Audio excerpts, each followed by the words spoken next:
Peace, frequencies, everybody. I'm going live because this video is going to be pretty lengthy, and it's not something that I wanted to use my phone for since I haven't invested in a camera yet.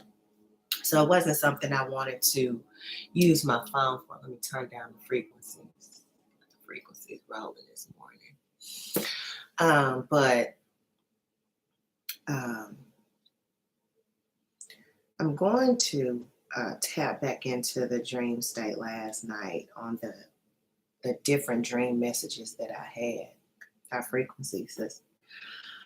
I had an overload. Is like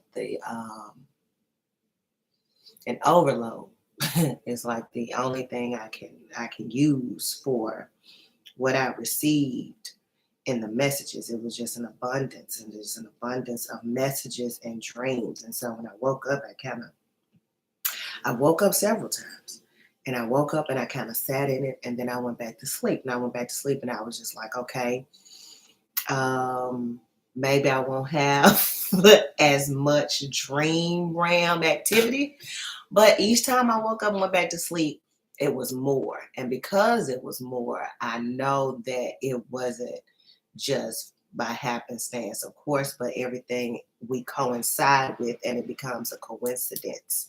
And when energies and frequencies coincide, then you receive information and you receive messages.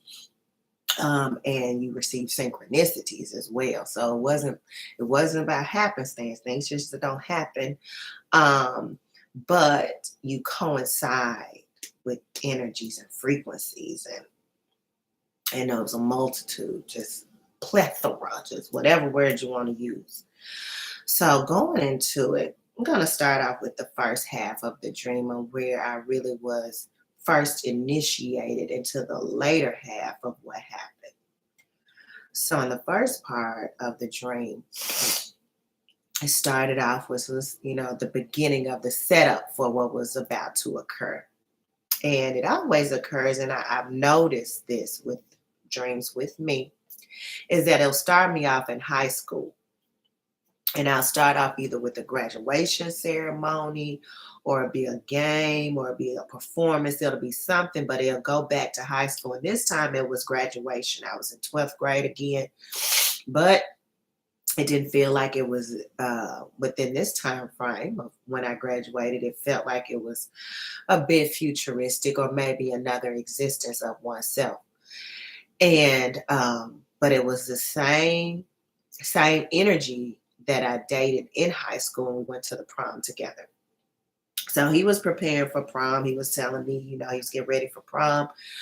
And I remember us having a conversation over the phone.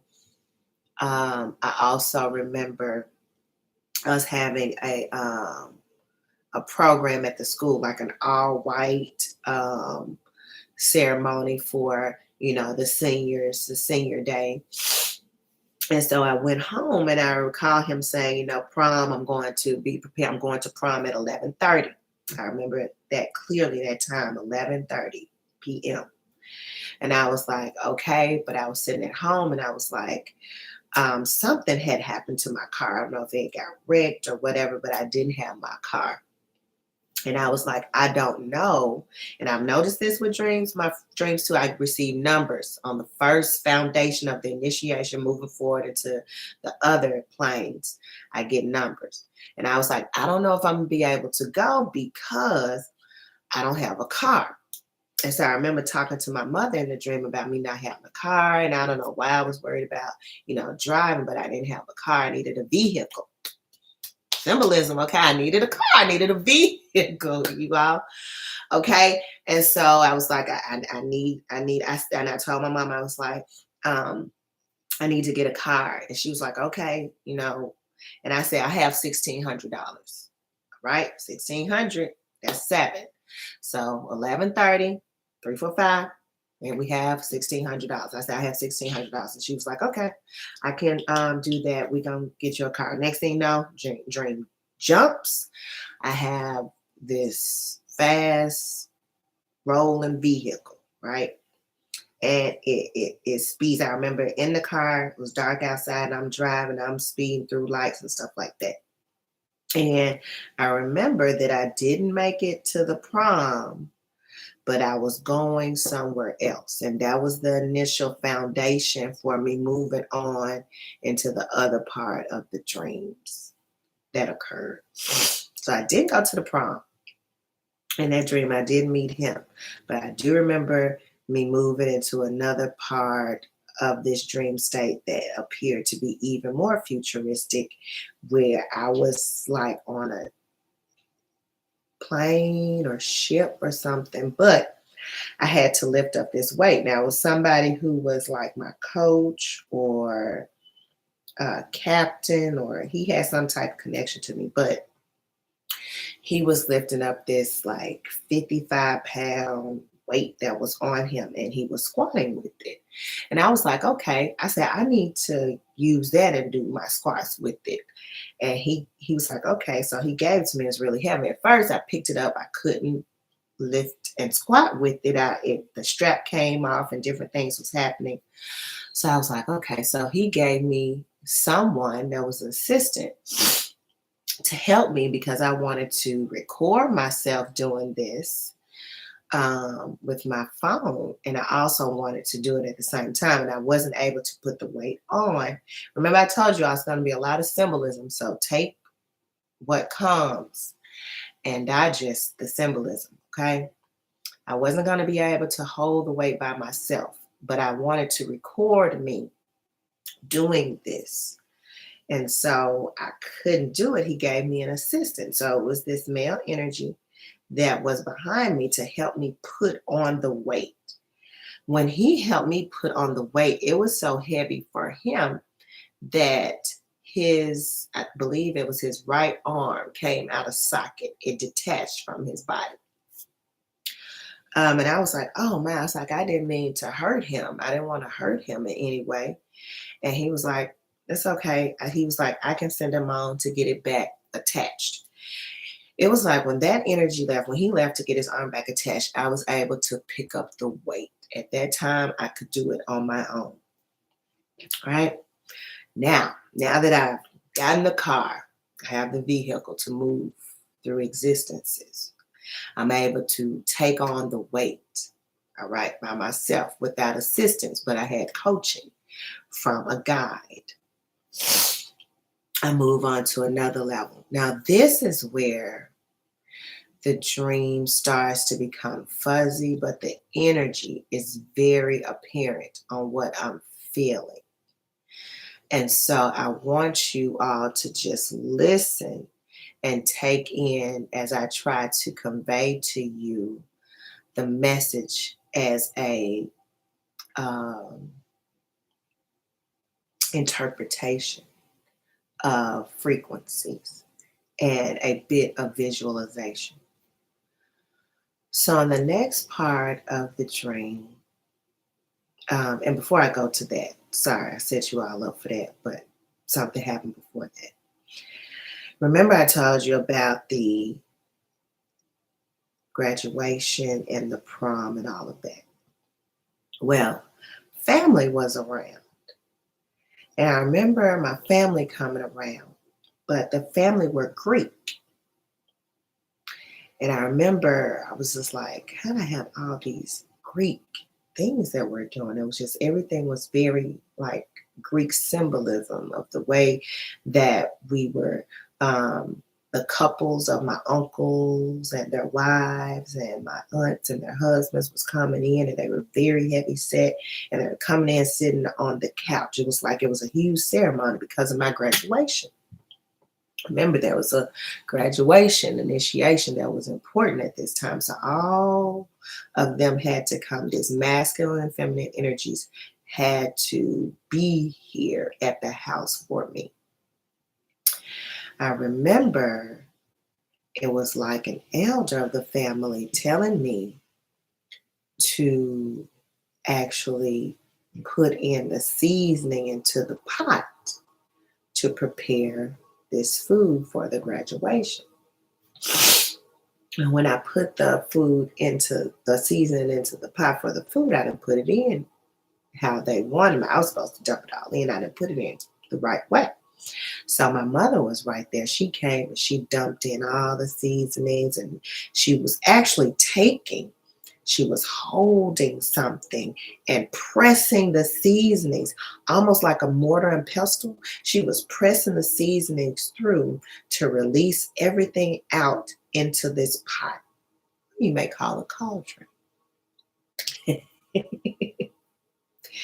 Check out the symbolism, y'all. So this pot began to stir. Now remember, you have all these masculine and feminine energies sitting on the couch for my graduation, my initiation, moving on, graduating from high school. But I have my mother there who was preparing the ingredients that was needed in the cauldron, because there was also an elder there, and I didn't do the instruction properly, but my energy of my mother was there to do it for me so I can move through the initiation. Now, again, I say they were Greek. I was Greek and South African. This is how I know.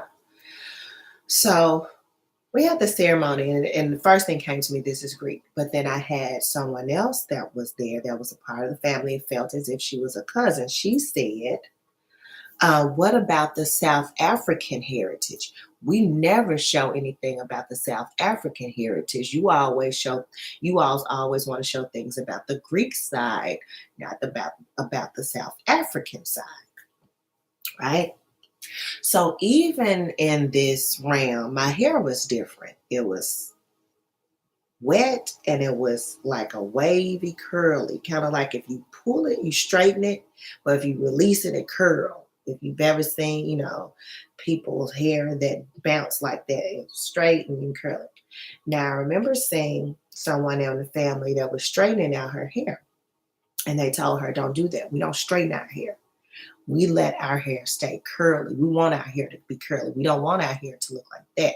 We want our hair to be curly. So they were very, very stern on their hair being curly. Message there, symbolism. If we know more about the hair and the curl of the hair that we have, it's non-ether hair. Okay, it's a very high frequency type of hair. If you straighten out your hair, if you have straight hair, if your hair doesn't have the curl to it, you don't have the non-ether high frequency type of hair. So it's the spiral. That's why the spiral is very important. Even when we talk about Kundalini energy that sits at the base of the spine, it's a spiral. And that spiral still intertwines going up to the crown. So it's very important not to straighten out that energy, but to keep that spiral. So, symbolism that was there. So moving forward, I'm going back to the part that I was getting ready to tell you all about, where I told you is more of what the energy and the frequency of what was happening during this time, and a little bit of what I saw that's coming to me, and me interpreting that energy and that frequency of what I saw and what I felt. So I complete whatever that was of that mission, of that graduation and an initiation. I move on. Okay. So I move on, and it's like I'm in some type of portal dungeon. It's the best way I can describe it. But I wasn't there by myself. It was me. It was my energy. It was another female energy. And it was the orchestrator, or the one who was giving the directives of what we were to do in order to move on to the next part of the initiation. But we had to go through this initiation in order to move forward. You just wouldn't. It would stop. Now, like I said, it was dark. I do remember it almost looking like a huge whale. It's the best way I can try to describe it, a huge whale. And mind you, Didn't have any mushrooms yesterday or last night. It's a huge well. Now, in this well, there was this concrete bar. This concrete bar. Now, in this concrete bar, and it was like this murky water. I wouldn't even say murky. It was just like, it's almost like looking at water at night and it's just still and it looks black. You just can't see in it. It's just black. It's almost looking at your computer screen when it's shut off and it's just black. But you know it's there, but you just really don't know what's behind it. That's what it was. That's like what the water was. But it was this long concrete, thick concrete bar. And I cannot remember all the directives that this higher energy was giving us.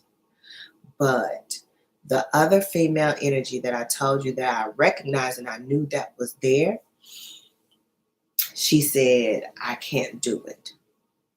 And I remember seeing her go up and then she dropped herself down on the bar to die. And it was like her physical and her spiritual part of herself died. It was like her head or whatever cracked that long concrete bar. She fell down on it to release herself from the initiation. She didn't want to do what was called upon her to do to move forward. She said she can't do it. She said, I'm out. She was like, before we can even really finish getting all the directives on what to do, she was like, I don't want it. I'm out. She jumped up. She fell down on this long concrete bar. Now, this concrete bar also had some markings and symbols on it. I don't know what they all were. I can't tell you. They just look like some, almost, if you are familiar with like the swastika, of what that looks like, but it wasn't complete swastika, like the lines went back and forth, but they were like a 7 and an L, a 7 and an L markings that were on it. So, move from that. So that initiation was completed. I moved on. Now, the next part of this dream, multitude of dreams that I go into, I am standing atop of this kind of like hillside where you can look down. And on top of this hillside, I'm looking down, I see land on two sides. Now, on both of these hillsides that I'm looking down on, the land is flourishing. It has like these beautiful flowers and everything. And then on both sides, it has water. But all around it, there's these huge boulders. These huge boulders that's all around it that's blocking anything from coming in. So you have a hill on two sides, a concrete pathway, flowers on these hills, and water on the side, and it's concrete, and then you have boulders all around. Now I'm up on the hill, I'm looking down. I can see this. Now, there's someone that I know in this physical reality here, 3D form. She's there. She said, you can get this land. This is yours. This is our birthright, is to have this. This is our land. They have taken it from us. We have to get it back. Again, I told you there's a lot of symbolism in the dreams last night. She said, we have to get it back. They've taken this from us, but it's ours. But in order for us to get this back, we have to imprison ourselves for a certain amount of time, and then it'll be released back to us.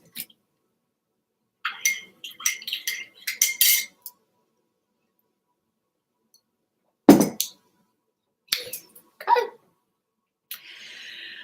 A lot going on, right? So she said you have to go and imprison yourselves for an amount of time. She said, it won't be long. If you want the land, you can go get it, imprison yourself and get it. So I was like, okay, I said, I want the land. It was me. It was some other people that was there. I remember it was this man and her. That's pretty much all I remember. And I was like, okay, this is our birthright. This is our land.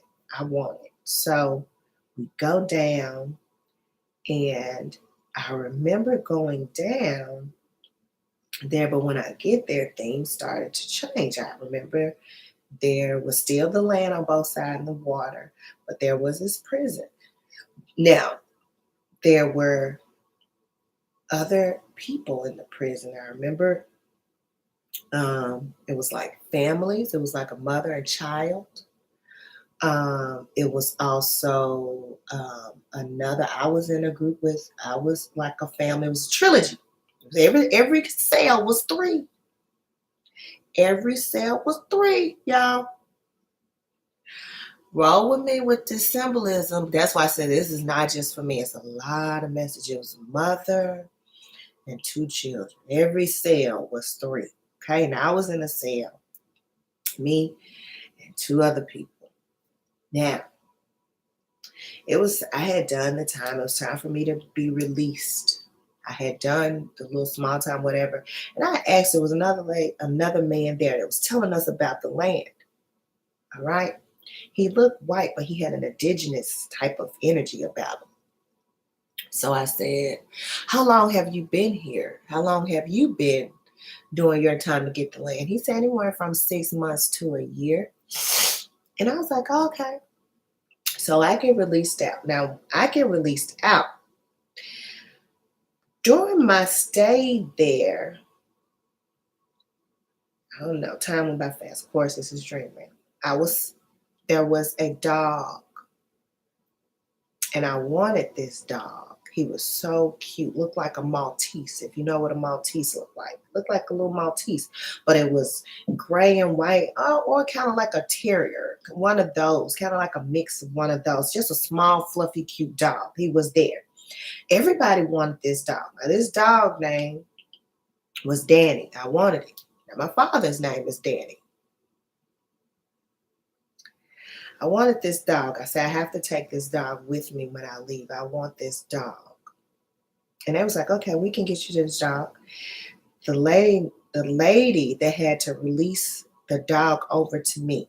And I'm working on recalling. I remember it started with J. I think her name was Jode or Joan or some with a J. I was like, okay. Remember the symbols that was on the bar before? It looked like a swastika, 7 and an L. When I think about J, I still think about a 7 and an L. The movements of those letters are very similar. And I start to even think about Sanskrit. You know, letters and numbers are frequencies. So I was like, okay. I was like, well, whatever papers I need to sign, because I'm getting ready to go, I want the dog. Now, when I'm leaving out, I also have to take my nephew. My little nephew is there, but he is about 2 or 3. And I have, when I'm leaving, there are 3 carriers. Again, the number 3. There are 3 carriers. There's one, and when I say carrier, if you've ever had a baby and you put them in like their little carrier car seat and you hold it and you can put it in your car and you can put the arm part that you hold, the little carrying part down, and now they're in their car seat. It transitions from like a carrier to a car seat for babies. And so there are 3 of these. Now I'm thinking Danny, which is a dog, is in one of them. I knew my nephew was in one, and they also told me that I could take this other dog. And I was like, okay. She had me sign the papers over for those 3 to be released to me. Now, before I just leave, I pulled that each 3 had a gray blanket over them. So I said, let me pull back the blanket so I can see if there really was underneath this. Because I'm like, I can't see this. Why they got a blanket? I want to see, and nothing was moving underneath it. So I pulled back the first one, and Danny isn't there. I was like, where's Danny not? My dog. Where's my dog? I pulled back the other one. Okay, my little nephew, he was in there. He was just sitting quietly. And I pulled back another. There's another child in there. And I was like, okay. And I was like, well, it was almost like I had some connection to this child. Don't remember. It's like his family member. Don't even remember who it was, but I know he's supposed to go with me. I was like, okay. But went back to Joe, whatever her name is, and I was like, "Where's Danny?" And she was like, "Danny's not in there." I knew she was lying. She knew the dog wasn't in there. I could feel her energy was a lie. She was trying to keep Danny for herself. And I was like, okay. Then she brings this other dog. She was like, well, here's Trixie. And Trixie was this long dog with like this pointed fox nose. And I was like, no, I want Danny. I don't want Trixie. I want Danny. And they was like, okay, well, Trixie ran off. And she was like, well, if we find Danny, we'll call you and let you know. And I knew that was a lie. That it was other people that were there that everybody wanted this dog. But it was supposed to go to me. And they did not do what they were supposed to do with giving me the dog. 3, land supposed to be given. Instead, remember at the beginning, I was supposed to get this land. I went there to get the land. I come out, I have 3, and one of them was supposed to be the dog, Danny, that they did not give to me. They still did not keep their word. Now, just to go over something, that lady was a Caucasian lady. The man that I told you that said he had been there 6 months to a year, he was white. Now, it was like the people who were less melanin, and the people who were in the sales that were there to get the land and their property were melanin dominant. There were Hispanics and indigenous people, but a lot of the people who were over the paperwork and to release those things were not melanin dominant. Just seeing the symbolism here, y'all. Just want you to see the 3 in the sale, the 3 they give me. I was supposed to get Danny. They did not give it to me, and they were supposed to. This is going to be part of what is going to happen. All of these things are things, the symbolism is there, but this is things that have been played out within our physical and outside in the spiritual realm and in the ethers as well. If you can match up this story with what's going on, you'll understand. So I leave. I get in the car, put my nephew in the car, and my sister's in the car. So I asked my nephew if he wanted something to eat, if he was hungry. I wanted to feed him because, we had been in the sale all this time and he probably wanted some food. So we're in the car. We're moving, we're going to get food. I transition to another part of the dream. It's always in the car. That's the vehicle. That's the mode of transportation within the mind, right? Is getting in the vehicle. You see through this different initiations. So it moves on to a part of the dream where I see my older nephew, and that's a portion that I have to give to him. It's not for me to share with you all. That's a message for him that I'm going to give to him. So moving from there, I remember being outside sitting on a bench with my sister, and she has twins. She has twins in this reality too. They're 23 years old. But in this realm, the twins were infants. They were little babies. Now, they had on blue onesies, and they were sitting on her lap. And I remember her saying, please don't wake the babies. Be quiet. They're sleeping. Don't wake them up while they're sleeping. And I was like, okay. And then I looked down and I said, well, one of them's looking at me. Now, the one that was over to the far left was looking at me, and his eye, just like the Yoda eye, it was totally black, like no white part of the eye like this. The whole eye was black. So it went from that to the whole infant's face was the sky. And it was looking at me. And I was like, okay, why is this baby just looking at me? He has something to say. Then my godmother pops up. My godmother has, and I haven't seen her in years. And she pops up and she says, be careful of what you give to the babies because they can synthesize it. And then I was like, synthesize. I remember saying that in my mind. I did not say any of these words out loud. And she said, yes, synthesize. They are able to take information from the spiritual realm that has happened, and even in their mind that has been given, and they can materialize it here in this world. I'm like, okay, the babies can do this, okay? And she says, easy for them. So while they're sleeping, be quiet or be very careful of what you give them because they can synthesize it. So I was like, okay, so babies, in my mind, I'm like, okay, babies can take things from the spirit realm. They can bring it here and they can put it into this realm. They can synthesize. That's the key word, synthesize. So then the dream moves on to, we have moved into this apartment complex. Really nice. It's like an apartment complex, extremely nice. Marble floors, and the marble, each section of the apartment complex has different color marble floors. It's like a white, gray, and then a color. So I have my nephew's jacket. I don't know, for whatever reason, I run across the street and to a gas station with my little nephew's jacket. There I see my son's, in this reality, his aunt. She's there and she's in this white like expedition. She said, I need to come over and visit. And I was like, oh gosh, no. Because I knew my mother was there. My mother never really liked her. And then she brought her mother along, which is my son's grandmother. And I was like, okay. So they said, where are you staying now? And I said, over at these apartments. So we're walking over to the apartments. And I'm just like, okay, so they're coming with me.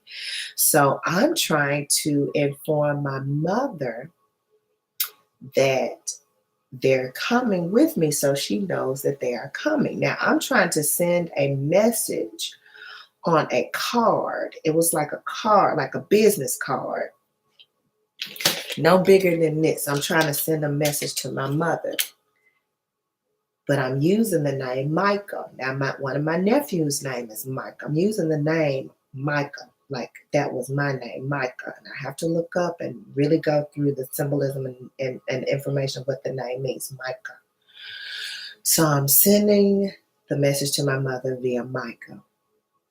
And I've noticed that in the spirit realm of those who have transitioned, the communication is always like that. It's like you're sending messages from a device. So I let her know, like, they're coming. So I'm going up the stairs. And again, I have this child with me. Remember, I told you I always have this little boy with me. And the first set of stairs, I was going the wrong way. I knew I was going the wrong way because the colors weren't my colors of the marble floors. The marble floors going up these stairs were white, gray, and purple. And then I saw one that was white, gray, and green. And I was like, oh no, this not my side of the apartment. I'm going the wrong way. I went back down and I go up the steps. Now my colors were this marble. You know how marble is like white, gray, swirls. It was white, gray, and like a pink color. And I was like, okay, I'm going the right way. This is my side of the apartment. So I'm going up the steps. So when I get up the steps, my mother is there. My sister is there. Someone else is there. I remember the aunt and the grandmother. So my son was there as well. They're looking at what looks like outside the window. Okay, y'all ready? Y'all ready for this? They're looking at outside the window. My mother says, do you see this? I look outside the window. Outside, she said, do you see the temple outside the window? Now I look outside the window. There's this temple, black temple, that's sitting. I'm getting emotional because the feeling of this was strong. There's a black temple in the center of these trees, and everything was dark. Around the temple were these people, they were, these white people, it's the best way I can put it. They were not melanin dominant, but one of them had on the head of a ram, like the Baphomet symbol, ram on his head.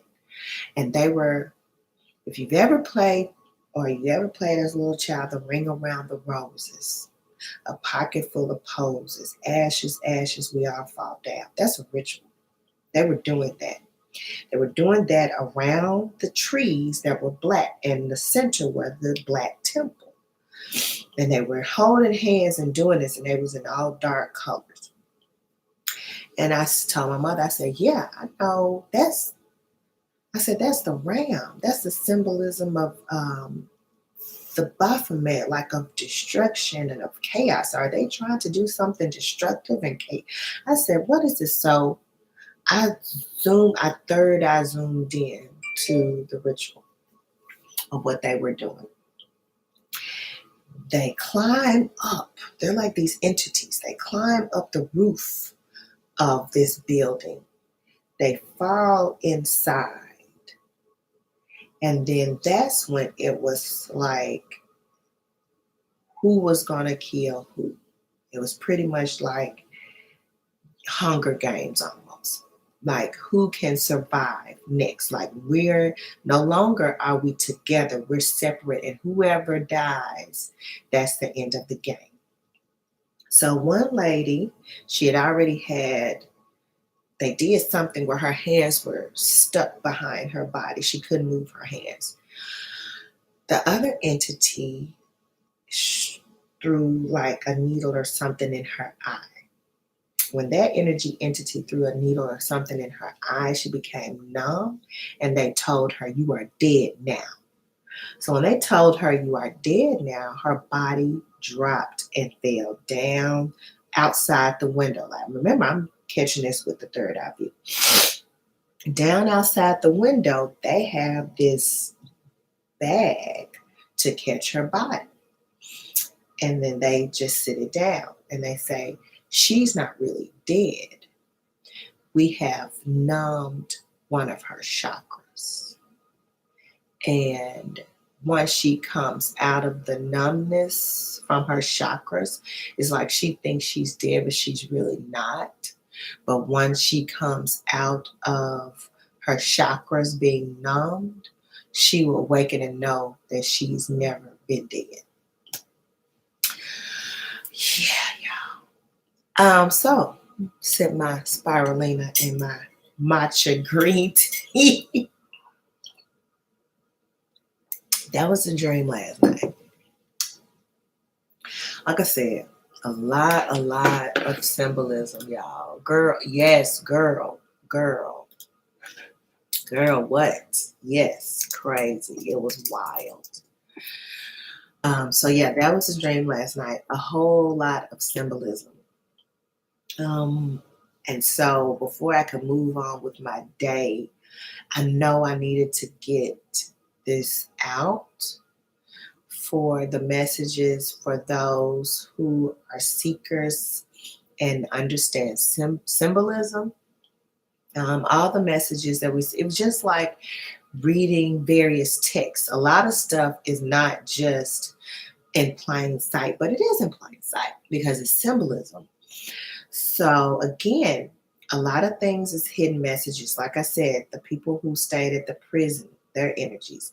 Also, the Baphomet that shot the needle in the lady's eye. That shot the needle in the lady's eye that numbed her chakras.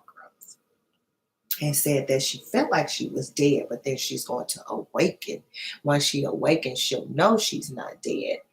The marble floor colors, the synthesizing from the babies. My godmother telling me how babies synthesize information. All of this is a multitude of symbolism, y'all. And I just had to get it out. There's just too much information for one mind to just sit on. I had to get it out because first, foremost, I need to get it out so I can go back and listen to this again. It helps me go back and listen to it again. And it helps me dissect various parts. And even as I talk about it, my oversoul drops down more information of what I didn't receive upon awakening, of what all the symbolism really all means, even more.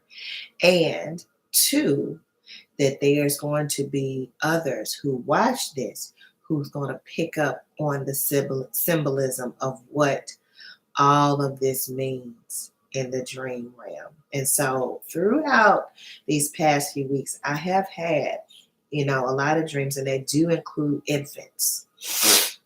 And I haven't shared, they still have been digesting and been like, okay, what does this mean? But last night was just an overload. Like I said, it was just a multitude and abundance of information and symbolism that it's like, okay, this is not just for you to hold on to. This is for you to put this out. And even if someone watches this or not, the vibration of the words of putting the information out sends things out to the ethers. And then that taps into something that sends information back down here, this presence, for the people energies that need that stirring or that awakening of the information that resides within them to raise up. All right, so that has been the dream, y'all. The dreams. So I'm loving. I love to share and just get it out. Like I just said, it feels good for me. So I leave you all, as I always do, in peace, love, and of course, high frequencies.